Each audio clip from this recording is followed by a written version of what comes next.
رسول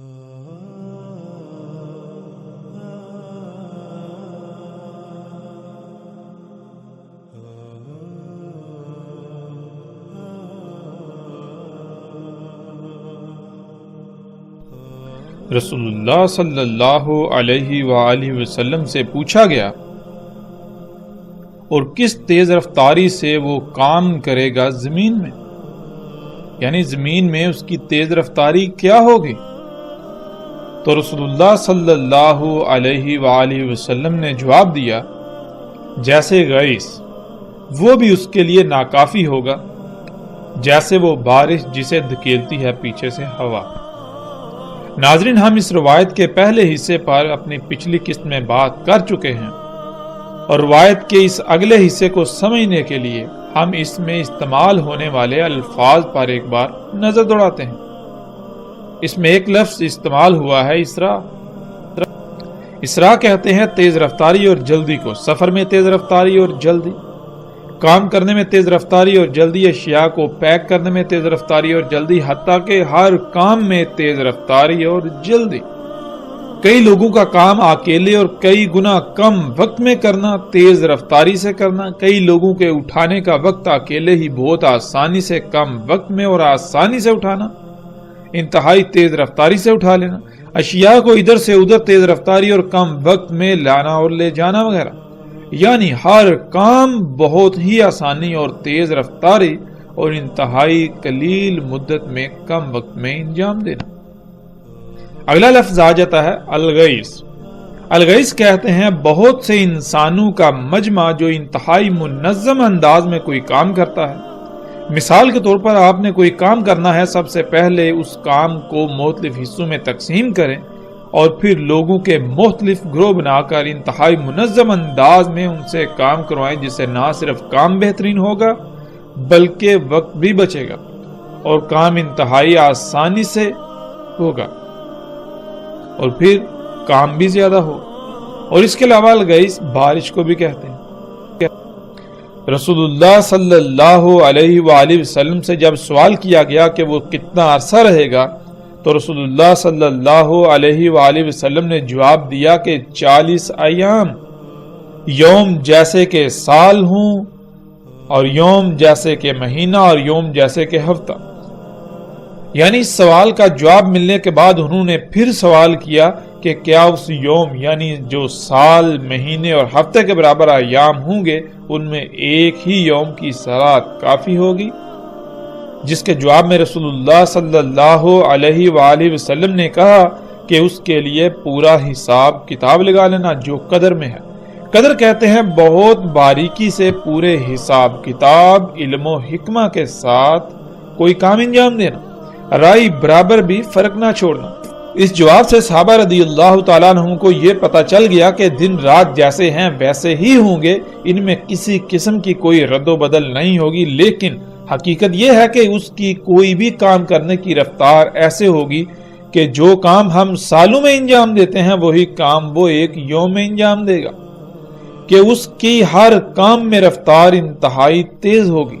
جب صحابہ پر یہ بات واضح ہوئی تو تب انہوں نے دجال کی تیز رفتاری کا سوال کیا کہ وہ کس تیز رفتاری سے کاموں کو انجام دے گا۔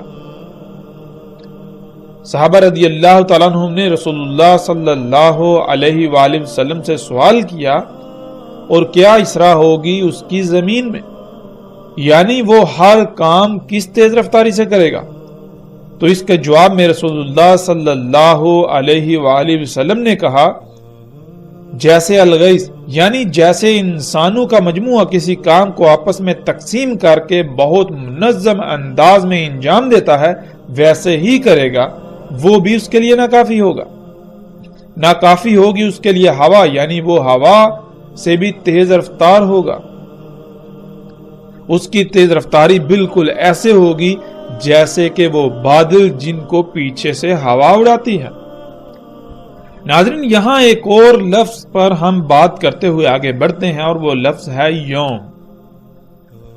عام طور پر یوم سے مراد دن لیا جاتا ہے، لیکن عربی میں یوم کہتے ہیں ایک مدت کو، ایک پیریڈ کو، ایک مرحلے کو۔ یعنی نقطہ آغاز سے نقطہ انجام تک کا جو مرحلہ ہوتا ہے، جو مدت ہوتی ہے، اس کو عربی میں یوم کہتے ہیں، اور ہر شے کا یوم الگ الگ ہوتا ہے۔ یعنی انسان جو کام سالوں میں انجام دیتے ہیں، جب دجال آئے گا، دجال زمین پر موجود ہوگا، اس کا وجود ہوگا، تو وہی کام دجال ایک ہی یوم میں، ایک ہی مرحلے میں، ایک ہی مدت میں انجام دے گا، انتہائی تیز رفتاری کے ساتھ، انتہائی قلیل مدت میں، انتہائی کم وقت میں۔ رسول اللہ صلی اللہ علیہ وآلہ وسلم کا یہ کہنا کہ اس کا یوم جیسے کہ سال، اور اس کا یوم جیسے کہ مہینے، اور اس کا یوم جیسے کہ ہفتے، اور باقی ایام جیسے کہ تمہارے ایام۔ یعنی جب دجال نہیں ہوگا تو تب انسان جو کام سالوں میں انجام دیں گے، وہی کام جب دجال آئے گا، دجال زمین پر موجود ہوگا، اس کی ابتدا ہوگی، اس کا پہلا یوم ہوگا، تو اسی کام کو وہ ایک ہی یوم، ایک ہی مرحلے میں انجام دے گا، انتہائی تیز رفتاری اور انتہائی کم مدت میں۔ وہ انسانوں کو اپنی اتباع کی دعوت دے گا، اپنے آپ کو رب بنانے کی دعوت دے گا، تو انسان جب اس کی دعوت کو تسلیم کرتے ہوئے اس کو اپنا رب بنا لیں گے، تو پھر پہلے جو کام انسان سالوں میں کیا کرتے تھے، وہی کام اب انسان ایک ہی یوم میں کریں گے، ایک ہی مرحلے، ایک ہی مدت میں کریں گے۔ یعنی انسانوں کی رفتار دجال کو رب بنا لینے سے تیز ہو جائے گی، اور دجال اسی پر اکتفا نہیں کرے گا، بلکہ اس میں مزید جدت آئے گی۔ اس کا اگلا یوم، اس کا اگلا پیریڈ، اگلا مرحلہ یہ ہوگا کہ جب انسان اس کو رب بنانے کے باوجود جو کام مہینوں میں کریں گے، دجال اسی کام کو ایک یوم میں کرے گا۔ تو پھر ایسا ہوگا کہ انسان جو کہ دجال کو پہلے ہی رب بنا چکے ہوں گے، تو انسانوں کی رفتار بھی تیز ہو جائے گی۔ تو جو کام وہ پہلے انتہائی تیز رفتاری کے باوجود مہینوں میں کرتے تھے، پھر ان کی رفتار مزید بڑھنے سے وہی کام وہ ایک ہی یوم میں کرنا شروع کر دیں گے، اور دجال اسی پر اکتفا نہیں کرے گا، یعنی دجال کا اگلا یوم آئے گا، دجال کا اگلا مرحلہ آئے گا۔ تو جو کام دجال کو رب بنانے کے باوجود انسان انتہائی تیز رفتاری کے باوجود مہینوں میں انجام دیں گے، دجال وہی کام ایک ہی یوم، ایک ہی مرحلے میں انجام دے گا۔ انسان جو کہ دجال کو پہلے ہی رب بنا چکے ہوں گے، تو اس وجہ سے انسانوں کی رفتار بھی مزید تیز ہو جائے گی۔ تو پھر اس تیز رفتاری کے باوجود جو کام انسان ہفتوں میں انجام دیں گے، وہی کام دجال ایک یوم میں انجام دے گا۔ کیونکہ انسان دجال کو رب بنا چکے ہوں گے، تو اس وجہ سے انسانوں کی رفتار بھی مزید تیز ہو جائے گی، جس سے پھر دجال اور انسانوں کی تیز رفتاری کا فرق مٹ جائے گا۔ یعنی پوری دنیا دجال سے بھر جائے گی، اور پوری دنیا میں انسان کی بجائے دجال ہی کام کرے گا۔ اور دجال کیا ہے وہ ہم جان چکے ہیں، اور اگر ہم اس بات کو ایک لمحے کے لیے نظر انداز کر بھی دیں تو ناظرین غور کریں کہ آج وہ کون سی شے ہے، یا پھر کیا آج کام انتہائی تیز رفتاری سے ہو رہے ہیں؟ اگر ہو رہے ہیں تو وہ کون سی شے ہے، وہ کون سی چیز ہے جس کی وجہ سے کام انتہائی تیز رفتاری سے ہو رہے ہیں؟ وہی کام جو انسان پہلے سالوں میں کرتا تھا، پھر اس کے پاس ایسی صلاحیت آئی کہ اس نے وہی کام مہینوں میں کرنا شروع کر دیا۔ پھر اس تیز رفتاری کے باوجود انسان جو کام مہینوں میں انجام دیتا تھا، وہی ہفتوں میں، پھر مزید انتہائی تیز رفتاری کے باوجود جو کام ہفتوں میں انجام دیتا تھا، وہی کام ایک ہی یوم میں انجام دینا شروع کر دیا۔ اور پھر آج پوری دنیا میں سب کے سب کام انتہائی تیز رفتار ہو چکے۔ انسانوں کی اپنی کوئی اہمیت و حیثیت رہی ہی نہیں۔ اگر کسی شے کی اہمیت و حیثیت ہے تو وہ اسی کی جس کی وجہ سے پوری دنیا میں اتنی جدت اور تیز رفتاری آ چکی ہے، اور وہ کیا شے ہے آج ہم اپنی آنکھوں سے دیکھ رہے ہیں۔ ان اشیاء کو آج ہم مشینیں کہتے ہیں۔ مشین کسے کہتے ہیں؟ مشین کہتے ہیں ایسے آلے کو یا ایسی شے کو جو انسان کے لیے نہ صرف سہولت و آسانی پیدا کر دے، بلکہ وہ ہر کام کو انتہائی تیز رفتاری کے ساتھ کرے۔ وہ کام جو کئی انسان مل کر کرتے ہیں وہی کام وہ انتہائی آسانی سے انتہائی کم مدت میں کم وقت میں اکیلے ہی انجام دے دیں، اکیلے ہی کریں۔ اور پھر یہی نہیں، آج انسان انہی مشینوں کو اپنے لیے فائدہ مند سمجھتے ہیں، اپنے لیے مسیحا سمجھتے ہیں، لیکن کیا یہ مسیحا ہے؟ کیا حقیقت یہی ہے؟ انسان ان مشینوں کا صرف ایک ہی پہلو، ایک ہی روح دیکھتے ہیں، وہ روح جو انہیں فائدہ مند نظر آتا ہے، لیکن اس کا دوسرا روح اسے یکسر نظر انداز کر دیتے ہیں، اس کا دوسرا پہلو یکسر نظر انداز کر دیتے ہیں، وہ پہلو جس پر ہم گزشتہ ایک ساتھ میں کچھ گفتگو کر چکے ہیں اور آئندہ ایک ساتھ میں بھی مزید تفصیل کے ساتھ گفتگو کریں گے کہ انہی مشینوں کو ایسے پوری دنیا فساد سے بھر چکی ہے، زمین و آسمان فساد زدہ ہو چکے ہیں، دنیا میں کوئی ایک بھی مخلوق ایسی نہیں جو فساد سے پاک ہو، جو طرح طرح کی تباہیوں، مصیبتوں اور تکالیف کا سامنا نہ کر رہی ہو، انہی مشینوں کی وجہ سے۔ اور یہ پہلو جس سے انسان یکسر غافل ہے، جس کو یکسر نظر انداز کیے ہوئے ہیں، اسی کی وجہ سے پوری دنیا زلزلوں کی لپیٹ میں ہے، سیلابوں کی لپیٹ میں ہے، طرح طرح کی بیماریوں کی لپیٹ میں ہے، طرح طرح کی مصیبتوں، تکلیفوں اور ہلاکتوں کی لپیٹ میں ہے۔ اس کے باوجود انسان اسے اپنے لیے مسیحا سمجھتے ہیں۔ اور ناظرین، آج ہم دیکھیں کہ کیا انہی مشینوں کی وجہ سے ہر کام انتہائی تیز رفتاری اور کم وقت میں نہیں ہو رہا؟ وہ کون ہے جو ہر کام کو انتہائی تیز رفتاری اور کم وقت میں اور بہت ہی آسانی سے کر رہا ہے؟ وہ یہی مشینیں ہیں، وہ یہی انسان کی ایجادات ہیں، انسان کے اپنے ہی ہاتھوں سے خلق کردہ مخلوقات ہیں، جن کو اس نے اللہ کے مقابلے پر اپنے لیے خلق کیا، جن کو وہ اپنے لیے مسیحا سمجھتا ہے، جن کو وہ اپنے لیے فائدہ مند سمجھتا ہے۔ وہ کون سی اشیاء ہیں جن کی رفتار ان بادلوں سے بھی تیز ہے جن کو پیچھے سے ہوا دھکیلتی ہے؟ جب آپ غور کریں تو بالکل یہی مشینیں جو بالکل بادلوں کی طرح اڑتی ہیں، ان بادلوں کی طرح جن کو پیچھے سے ہوا دھکیلتی ہے۔ یہ مشینیں یعنی جہاز جب یہ اڑتے ہیں تو بالکل اسی طرح جیسے کہ بادل اڑتے ہیں، گرجتے ہوئے۔ پھر ان کو پیچھے سے کون دھکیلتا ہے؟ ان کو جیسے بادلوں کو پیچھے سے ہوا دھکیلتی ہے، بالکل اسی طرح ان مشینوں کو، ان جہازوں کو پیچھے سے ہوا دھکیلتی ہے، جس کی وجہ سے یہ آگے سفر کرتے ہیں۔ یہ انتہائی غیر معمولی الفاظ جو محمد علیہ السلام نے، رسول اللہ صلی اللہ علیہ وآلہ وسلم نے استعمال کیے، یہ دہلا دینے والے ہیں، یہ آج چونکا دینے والے ہیں۔ کیا کبھی ہم نے محمد رسول اللہ صلی اللہ علیہ وآلہ وسلم کے ان الفاظ میں غور کیا؟ ناظرین، یہاں ہم ایک اور پہلو پر بات کرتے ہوئے آگے بڑھتے ہیں، جو پہلو دنیا میں انسانوں کی اکثریت کے نزدیک عقیدے اور نظریے کی حیثیت رکھتا ہے۔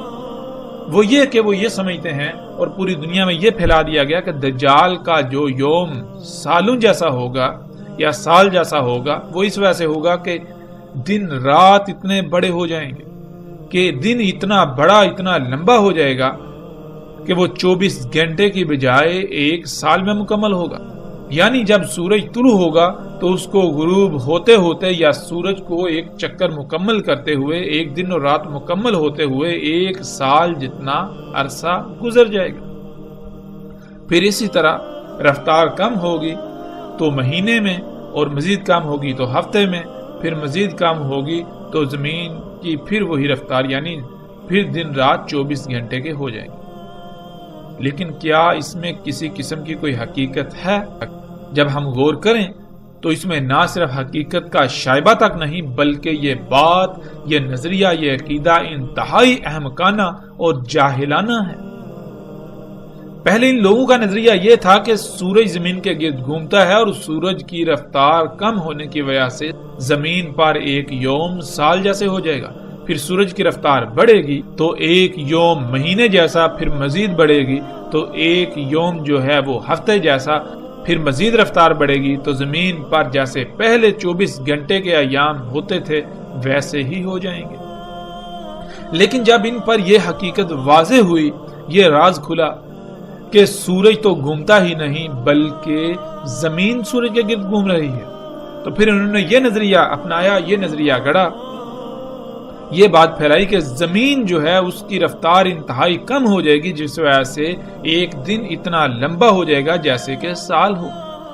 پھر اس کی رفتار میں تھوڑی تیزی آئے گی تو پھر ایک یوم یعنی ایک دن ایک مہینے جتنا لمبا ہو جائے گا.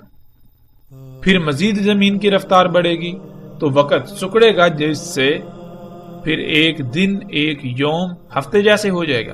پھر زمین واپس اپنی اسی رفتار پر آ جائے گی جیسے وہ پہلے تھی, جس وجہ سے باقی ایام پھر اسی طرح گزریں گے جیسے کہ 24 گھنٹے کے ہوتے ہیں.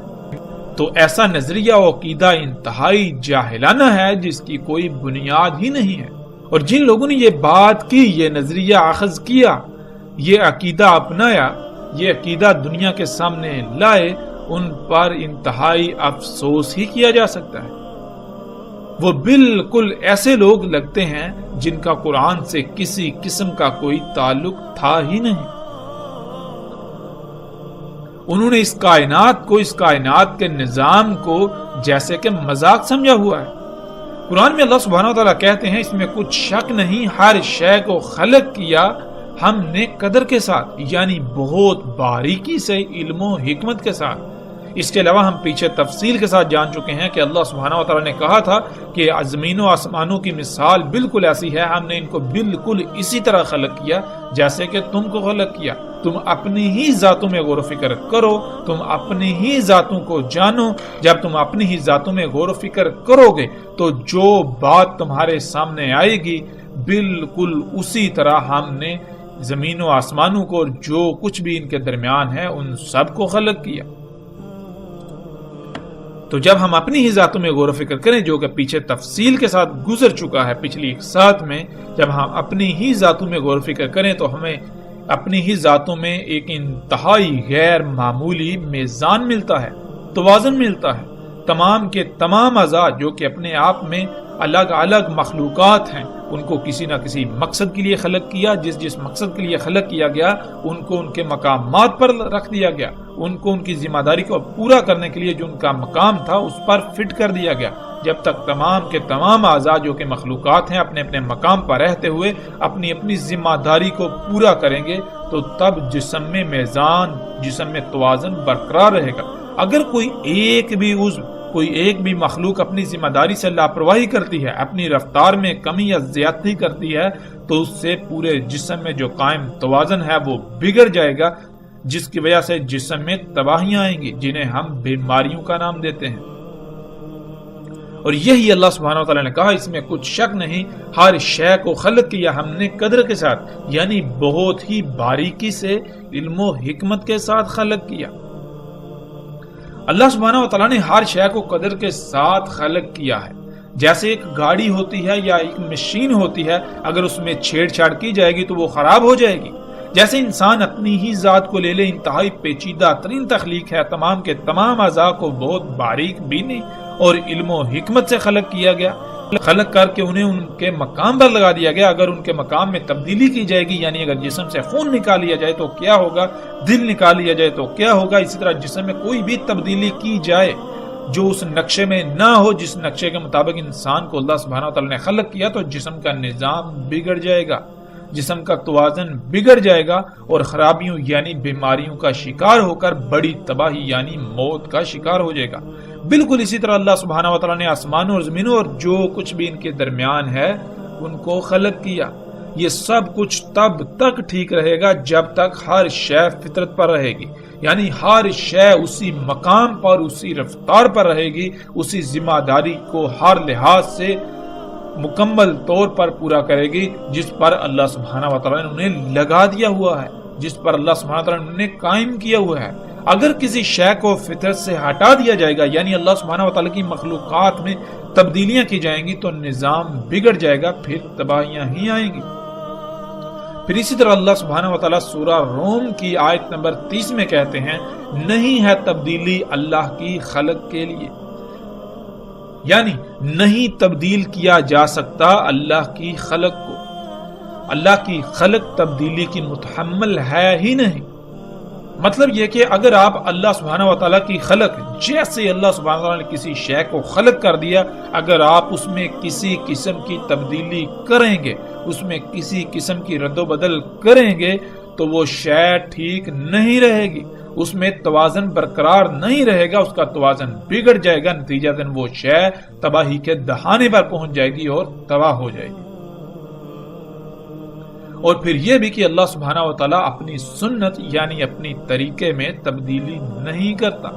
اللہ سبحانہ و تعالیٰ نے تمام مخلوقات کو جیسے خلق کیا اور جس جس مقام پر رکھ دیا، جس جس لائن پر لگا دیا، اس میں رائی برابر بھی تبدیلی کی کوئی گنجائش نہیں۔ اللہ سبحانہ و تعالیٰ نے اپنی خلق میں تبدیلی کی گنجائش رکھی ہی نہیں۔ اللہ کی خلق تبدیلی کی متحمل ہے ہی نہیں۔ اگر تبدیلی کی جائے گی تو اللہ کی خلق پھر ٹھیک نہیں رہ سکتی، اس میں خرابیاں ہوں گی اور آخر کار وہ تباہ ہو جائے گی۔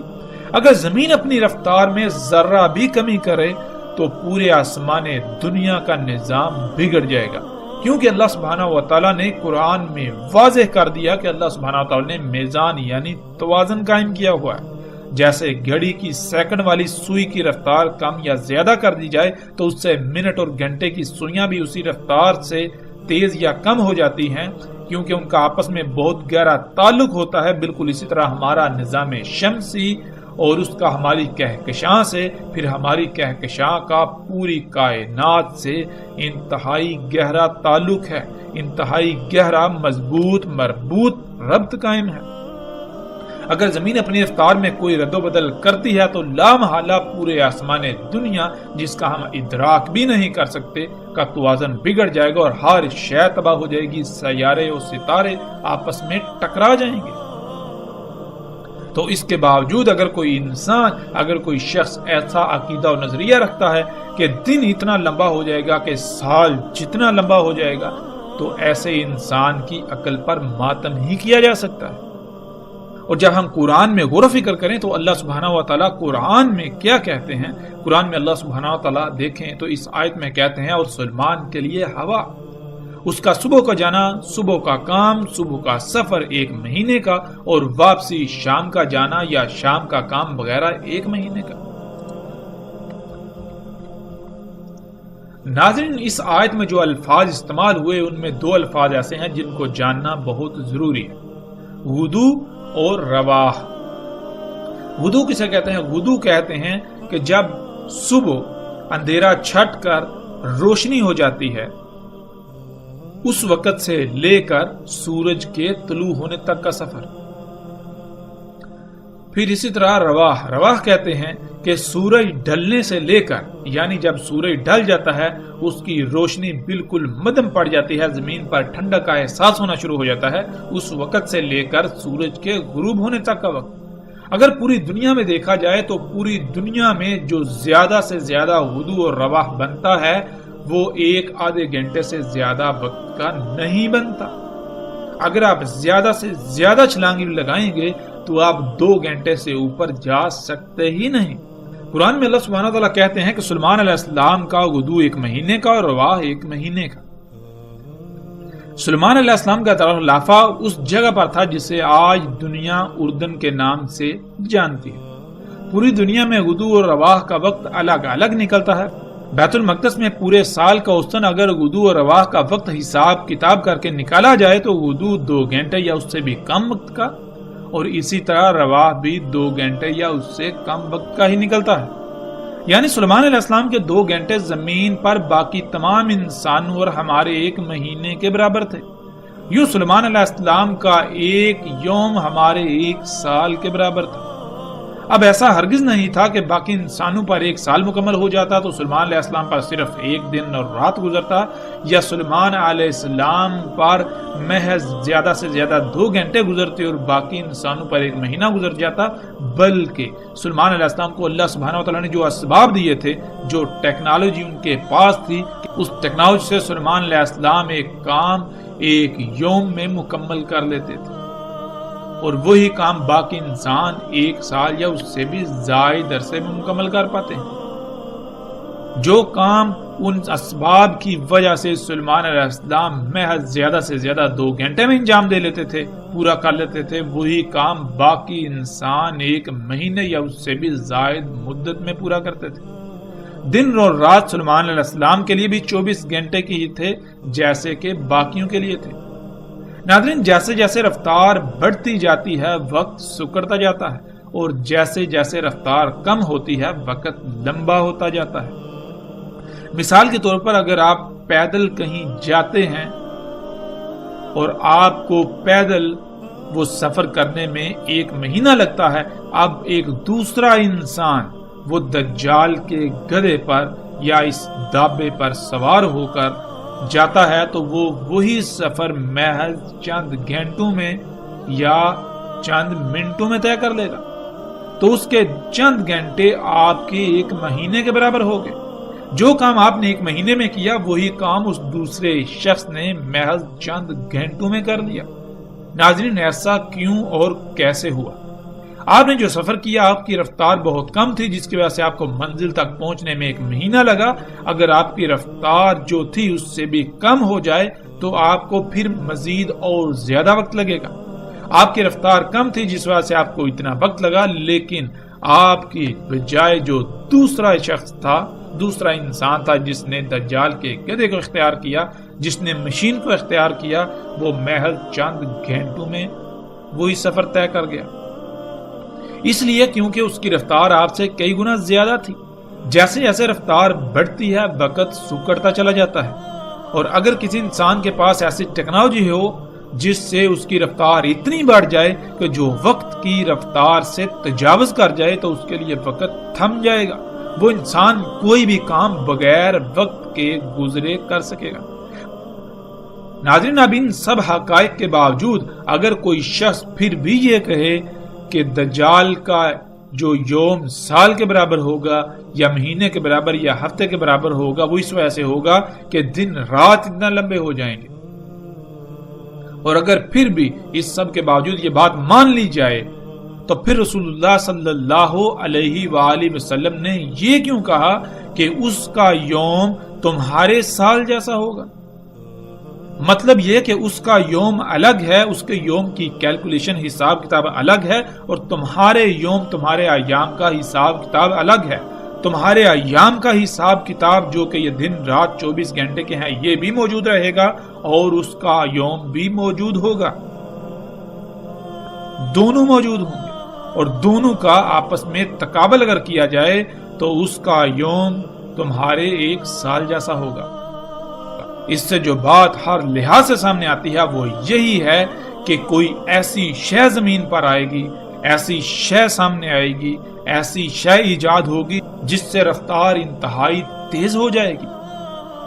رفتار کے بڑھنے سے، رفتار کے تیز ہونے سے وقت سکڑ جائے گا۔ جو کام تم پہلے سالوں میں انجام دیتے وہی کام تم بہت کم مدت میں 1 ہی یوم میں انجام دے لو۔ اور ناظرین، آج جب ہم غور و فکر کریں تو وہ کون سی شے ہے جس کی وجہ سے یہ سب کچھ ممکن ہوا؟ جو کام انسان پہلے سالوں میں کرتے تھے آج وہی کام انتہائی تیز رفتار سے، انتہائی آسانی سے، انتہائی کم وقت میں کیا جا رہا ہے۔ وہ یہی مشینیں ہیں، وہ یہی ایجادات ہیں، وہ تمام کی تمام اشیاء، وہ تمام کی تمام اشیاء جن کو انسان نے اللہ کے مقابلے پر اپنے لیے خلق کیا، جنہیں وہ اپنے لیے مسیحا سمجھتا ہے، اپنے لیے فائدہ سمجھتا ہے، جن کی وجہ سے پوری دنیا انسان کے لیے جنت کا منظر پیش کر رہی ہے۔ جنت کہتے ہیں ایسی جگہ کو، ایسے مقام کو جہاں پر آپ کو طرح طرح کی سہولیات و آسانیاں میسر ہوں، آپ کو مشقت نہ کرنی پڑے۔ تو آج پوری دنیا میں جب ہم غور و فکر کریں تو مشقت انسان کی بجائے دجال یعنی یہی مشینیں کر رہی ہیں، انسان کو مشقت کرنا ہی نہیں پڑ رہی۔ اور یہ جنت محض دھوکے کی جنت ہے، دھوکے کے سوا کچھ نہیں۔ حقیقت میں یہ نہ صرف دنیا میں بھی جہنم ہے بلکہ آخرت میں بھی جہنم، اس کا انجام عنقریب جہنم ہے۔ یہ دنیا جو اس وقت جنت کا منظر پیش کر رہی ہے، عنقریب یہ اسی ٹیکنالوجی کی وجہ سے، انہیں ایجادات کے دوسرے پہلو کی وجہ سے، جو پہلو انسانوں سے چھپا ہوا ہے یا جان بوجھ کر چھپا دیا گیا، اس کی وجہ سے عن قریب جہنم میں بدل جائے گی۔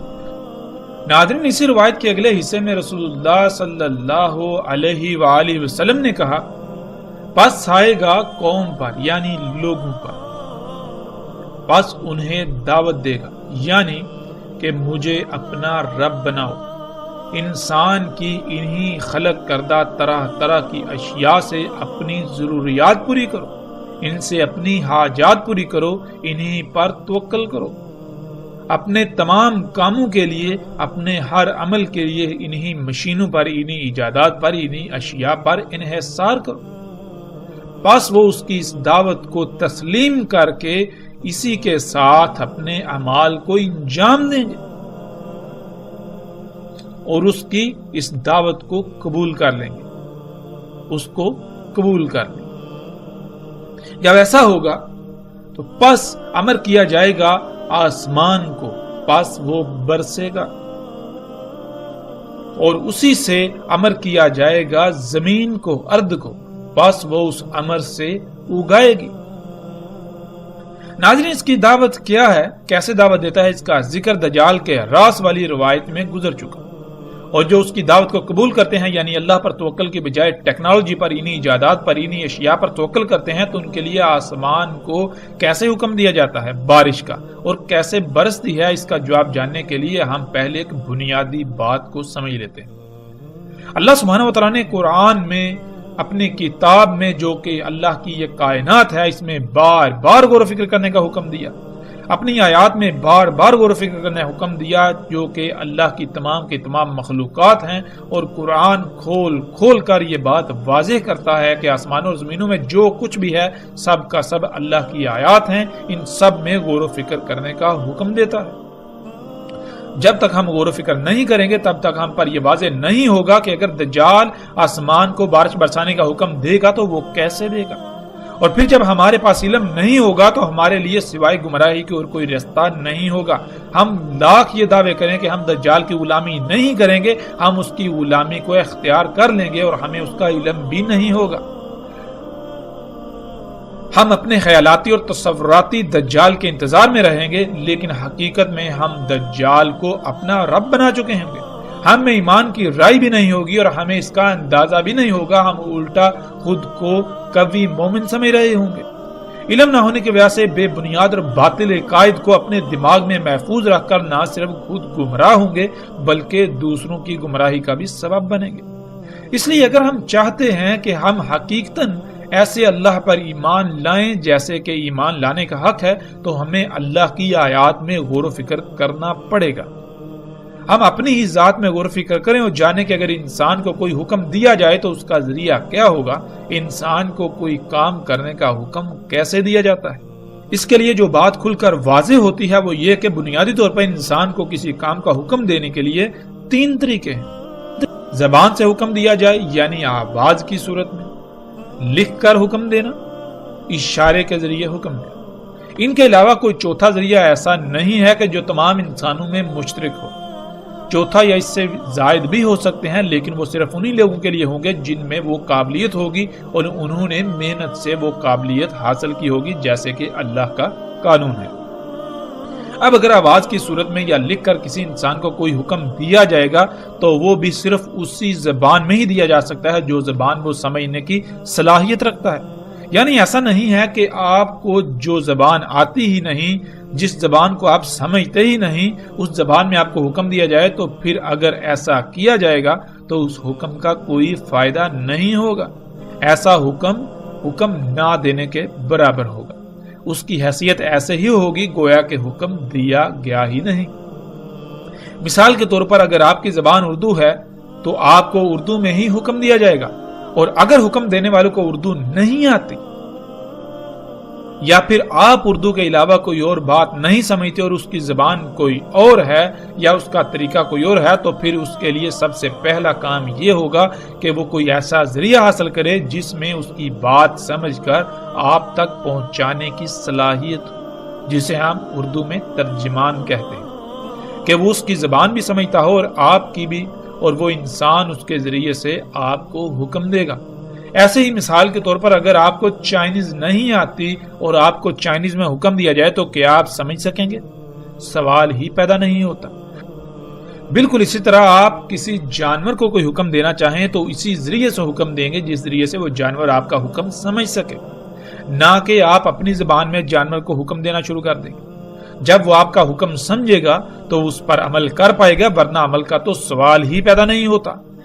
ایسا ہرگز نہیں ہے کہ آپ اپنی زبان سے کسی جانور کو کچھ کہیں تو وہ فوری اس پر عمل کرے گا، نہیں، بلکہ جو بھی جانور ہے وہ جس طرح حکم سمجھنے کی صلاحیت رکھتا ہے اسی طریقے سے اسے حکم دیا جائے گا۔ بالکل اسی طرح اللہ کی تمام مخلوقات کا معاملہ ہے۔ اللہ سبحانہ و تعالیٰ نے یہ قانون بنا دیا، اسی قانون کے مطابق اللہ سبحانہ و تعالیٰ اس پوری کائنات کا نظام چلاتے ہیں، اسی قانون کے مطابق اللہ سبحانہ و تعالیٰ تمام مخلوقات کو امر کرتے ہیں۔ یہی اللہ سبحانہ و تعالیٰ کا قانون ہے، یہی اللہ سبحانہ و تعالیٰ کی سنت یعنی طریقہ ہے، اور اللہ سبحانہ و تعالیٰ خود بھی اپنی سنت کے خلاف کام نہیں کرتا۔ یہ اللہ سبحانہ و تعالیٰ کا قانون ہے۔ دجال آسمان کو حکم دے گا تو آسمان بارش برسائیں گے۔ آسمان فضا کو کہتے ہیں، اگر وہ اس فضا کو حکم دے گا جس فضا سے اللہ سبحانہ و تعالیٰ بارشیں برساتے ہیں تو اسی طرح امر کرنا پڑے گا جیسے اللہ سبحانہ و تعالیٰ امر کرتے ہیں۔ اور اللہ سبحانہ و تعالیٰ کے علاوہ کوئی بھی تب تک آسمانوں کو بارش کا حکم نہیں دے سکتا جب تک کہ اس کے پاس علم اور اسی طرح عمل کرنے کی صلاحیت موجود نہ ہو۔ لیکن ایک بات جو قابل غور ہے، رسول اللہ صلی اللہ علیہ وآلہ وسلم نے کہا کہ دجال امر کرے گا آسمان کو بارش برسانے کا۔ اب اس امر کے پیچھے کون ہوگا وہ الگ بات ہے، لیکن جو براہ راست آسمان کو بارش کا امر کرے گا وہی دجال ہوگا۔ آسمان کو بارش برسانے کا حکم دینا تو پہلے وہ علم ہونا لازم ہے کہ کس طرح آسمان کو بارش کا حکم دیا جاتا ہے۔ اللہ سبحانہ و تعالیٰ نے بارش برسانے کا جو قانون بنا دیا اسی کے مطابق ہی بارش برسائی جا سکتی ہے۔ ایسا ہرگز نہیں کہ کوئی انسان یا کوئی بھی ہو وہ آسمان کو اللہ کے قانون کے علاوہ کسی اور طریقے سے حکم دے اور آسمان بارش برسائیں، ایسا ممکن ہی نہیں۔ اگر ایسا ممکن ہوتا تو انسان جب اس معاملے میں اللہ کا محتاج تھا تو وہ اللہ سے دعائیں کرنے کے بجائے خود ہی اپنی زبان سے کہتا کہ آسمان بارش برسا، اور آسمان بارشیں برسانا شروع کر دیتے، جو کہ ہمیں علم ہے ایسا ناممکن ہے۔ تو پھر یہ بات بالکل واضح ہو جانی چاہیے کہ کوئی بھی ہو اگر آسمان کو بارش برسانے کا حکم دے گا تو وہ زبان سے نہیں بلکہ اسی طریقے سے دے گا جیسے اللہ نے قدر میں کر دیا۔ البتہ یہ بات الگ ہے کہ اللہ سبحانہ و تعالیٰ نے قدر میں آسمان کو کب اور کتنی بارش برسانے کا قانون وضع کیا جس سے کائنات میں قائم میزان برقرار رہے گا۔ اس کا علم صرف اللہ سبحانہ و تعالیٰ کو ہے، اس کے علاوہ کسی اور کو نہیں۔ البتہ اس کے پاس ہو سکتا ہے جو اللہ کی خلق کی ہوئی پوری کائنات کا علم حاصل کر لے، اور ایسا اللہ کے قانون میں رکھا ہی نہیں۔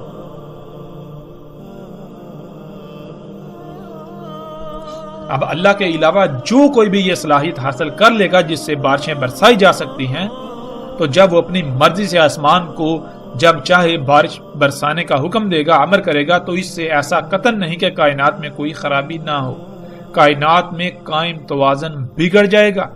آسمانوں میں جو اللہ سبحانہ وتعالی نے میزان قائم کیا، جو زمین میں میزان قائم کیا، وہ بگڑ جائے گا۔ بادلوں کا نظام درہم برہم ہو جائے گا، آب و ہوا کا نظام درہم برہم ہو جائے گا، موسموں کا نظام بگڑ جائے گا، پھر طوفان، آندیاں، بغیر وقت کے بارشیں اور موسموں میں غیر معمولی تغیر و تبدل واقع ہوگا۔ آج آسمان کو حکم دیا جا رہا ہے اور بارشیں برسائی جا رہی ہیں، اور یہ کیسے ممکن ہوا؟ اور کون ہے جو آسمان کو بارشیں برسانے کا حکم دیتا ہے؟ وہ یہی مشینیں ہیں، وہ یہی ٹیکنالوجی ہے جسے رسول اللہ صلی اللہ علیہ وآلہ وسلم نے دجال کہا، جسے آج ہم ہارپ کا نام دیتے ہیں، اور اس کے علاوہ ایک دوسرا طریقہ جسے کلاؤڈ سیڈنگ یعنی بادلوں کی بوائی کا نام دیا جاتا ہے۔ ہارپ یہ ایک ایسی مشین ہے جس میں نہ صرف موسموں میں چھیڑ چھاڑ کرنے کی صلاحیت ہے بلکہ اس کے علاوہ انتہائی غیر معمولی امور انجام دینے کے لیے اس میں صلاحیتیں موجود ہیں۔ اور اس کے علاوہ جو دوسرا طریقہ ہے جس سے بارشیں برسائی جا رہی ہیں، یہ طریقہ انتہائی آسان اور سستا ترین طریقہ ہے۔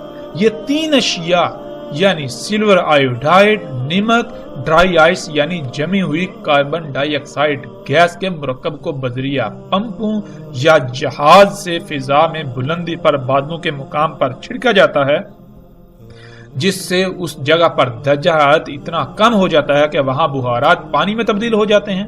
سلور آئیوڈائڈ اور نمک ان ٹھنڈے بخارات کو ایک دوسرے سے ملاتے ہیں جن سے قطرہ وجود میں آتا ہے اور زمین اسے اپنی طرف کھینچ لیتی ہے۔ یوں آج پوری دنیا میں بارشیں برسائی جا رہی ہیں۔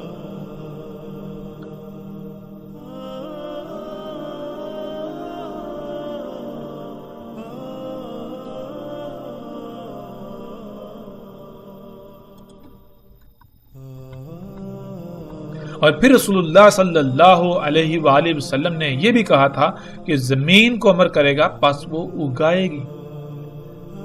تو پیچھے الحمدللہ ہم نے جان لیا کہ اللہ کی ہر خلق کو ویسے ہی حکم دیا جائے گا جیسے اللہ سبحانہ وتعالی نے قدر میں کیا ہے۔